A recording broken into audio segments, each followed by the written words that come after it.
Article-7 Issuing Bank Undertaking.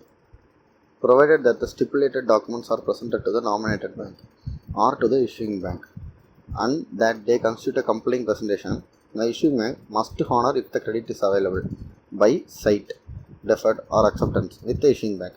Okay, for example provided that the stipulated documents அப்படின்னா எல்சியில் என்னென்ன டாக்குமெண்ட்ஸ்லாம் கேட்டிருக்காங்களோ அதை beneficiary nominated bank கிட்டே கொடுத்துட்டான் அல்லது இஷ்யூங் பேங்க் கிட்டே டேரெக்டாக கொண்டாந்து கொடுத்துட்டான் அப்படின்னாலுமே அந்த ப்ரெசன்டேஷன் ஒரு கம்ப்ளைண்ட் ப்ரெசன்டேஷனாக முன்னாடி சொன்ன மாதிரி எல்சியோட டேர்ம்ஸ் அண்ட் கண்டிஷன்ஸ், அதுக்கப்புறம் யூசிபி, ஐஎஸ்பிபி இந்த ரூல்ஸ் எல்லாமே கம்ப்ளை ஆகி ஒரு பக்கா டாக்குமெண்ட்ஸ் ரெடியாக வந்திருக்கு அப்படின்னா அப்போ இஷ்யூங் பேங்க் வந்து நான் பே பண்ண மாட்டேன் அப்படின்னு சொல்லி எல்சிலேருந்து வெளியே போக முடியாது. இஷ்யூங் பேங்க் மஸ்ட் ஹானர் எப்போல்லாம் ஹானர் பண்ணணும் அப்படின்னா if the credit is available by sight, deferred or acceptance with issuing bank.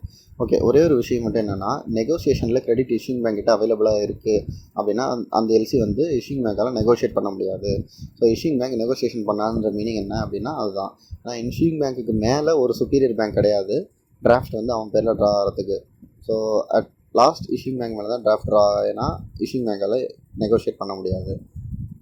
Okay, second, side payment with a nominated bank. If the credit is available by side payment with a nominated bank and that nominated bank does not pay. Okay, இப்போது ஒரு LC வந்து side பேமெண்ட்டில் அவைலபிளாக இருக்குது, அதுவும் nominated bank மேலே. Nominated bank வந்து bankrupt ஆகிட்டா இல்லை வெளியே போயிட்டான் எல்சி விட்டு அப்படின்னா அப்போ நாமினேட்டட் பேங்க் பே பண்ணலைனாலும் இஷ்யூங் பேங்க் தான் பே பண்ணி ஆகணும். Okay, deferred payment with a nominated bank. If the credit is available by deferred payment with a nominated bank and that nominated bank does not incur a deferred payment undertaking. Okay, இப்போ deferred paymentல credit அவைலபிளாக இருக்குது, அப்போயும் nominated bank மேலே தான் இருக்குது. Okay, simple என்னென்னா எந்த bank இந்த எல்சியில் ஃபெயில் ஆனாலும் இஷ்யூங் பேங்க்கால் எஸ்கேப் ஆக முடியாது. ஸோ இஷ்யூங் ஒரு கம்ப்ளைண்ட் ப்ரெசன்டேஷன் க்ளீனாக வந்திருக்கு டாக்குமெண்ட் அப்படின்னா இஷ்யூங் பேங்க்கு கண்டிப்பான முறையில் அந்த எல்சிக்கு பே பண்ணி தான் ஆகணும் அப்படின்றது தான் அதோட மீனிங். அது எந்த மெத்தடில் அவைலபிளாக இருந்தாலும் சரி, சைட்டாக இருந்தாலும், டெஃபர்டாக இருந்தாலும், அக்செப்டன்ஸாக இருந்தாலும், ஈவன் நெகோசியேஷனாக இருந்தாலுமே அது நாமினேட்டட் பேங்க் கிட்ட அவைலபிள் பை நெகோசியேஷனாக இருந்து அப்போ நாமினேட்டட் பேங்க் நெகோஷியேட் பண்ணலைன்னா கூட இஷ்யூங் பேங்க்கு டேரெக்டாக அதை பே பண்ணி தான் ஆகணும். நெகோஷியேட் பண்ண முடியாத தவிர ஆனால் பே பண்ணி தான் ஆகணும். அது கண்டிப்பான முறையில் இஷ்யூங் பேங்க்குக்கு ஒரு அண்டர்டேக்கிங். ஓகே, இப்போது 7B பார்ப்போம். An issuing bank is irrevocably bound to honor as of the time it issues the credit. Okay, திரும்ப சொன்னதே தான் சொல்லியிருக்காங்க. இஷ்யூங் பேங்க் வந்து எந்த டைமில் அந்த 700 இஷ்யூ பண்ணுறானோ இஷ்யூ பண்ணிட்டாலே அந்த 700 படி ரெக்குயர்மெண்ட் படி க்ளீனாக டாக்குமெண்ட்ஸ் வந்துருச்சுன்னா இஷ்யூங் பேங்க் மஸ்ட் பே பண்ணியே ஆகணும். அதுதான் அதோட மீனிங். ஓகே, ஆர்டிகிள் சியோட மீனிங் என்ன அப்படின்னா ரொம்ப சிம்பிள். இதில் ஒரு லைன் தான் ரொம்ப இம்பார்ட்டன்ட். என்னென்னா an issuing bank's undertaking to reimburse a nominated bank is independent of the issuing bank's undertaking to the beneficiary. Okay, இதோட மீனிங் என்ன அப்படின்னா ஒரு இஷ்யூங் பேங்க் வந்து நாமினேட்டட் பேங்க்குக்கு அண்டர்டேக்கிங் கொடுக்குறான். என்ன கொடுக்குறான்னா நீ பெனிஃபிஷரிக்கு பே பண்ணிட்டேன்னா அந்த டாக்குமெண்ட்ஸ் நான் க்ளீனாக இருந்தால் நான் உனக்கு பே பண்ணிடுவேன் அப்படின்னு ஒரு அக்ரிமெண்ட் கொடுக்குறான்.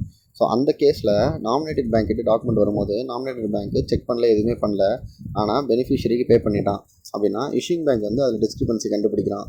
அப்படின்றப்போ இஷ்யூங் பேங்க் வந்து நாமினேட்டட் பேங்க்கு பே பண்ண மாட்டான்னு கிடையாது. ஏன்னா நாமினேட்டட் பேங்க் வந்து ஆல்ரெடி பெனிஃபிஷரிக்கிட்ட என்ன அக்ரிமெண்ட்டில் பே பண்ணிடுவான் அப்படின்னா நான் டாக்குமெண்ட்ஸ் வந்து அப்படியே இஷ்யூங் பேங்க் ஃபார்வர்ட் பண்ணுறேன், உனக்கு பேமெண்ட் பண்ணுறேன், எனக்கு டாக்குமெண்ட்ஸில் ஏதாவது டிஸ்கிரிபன்சி இருந்துச்சுன்னா நான் உங்ககிட்ட பேமெண்ட் திரும்ப வாங்கிடுவேன் அப்படின்னு சொல்லி பெனிஃபிஷரிக்கு ஒரு அக்ரிமெண்ட்டில் தான் நாமினேட்டட் பேங்க் பேமெண்ட்டே கொடுப்பான்.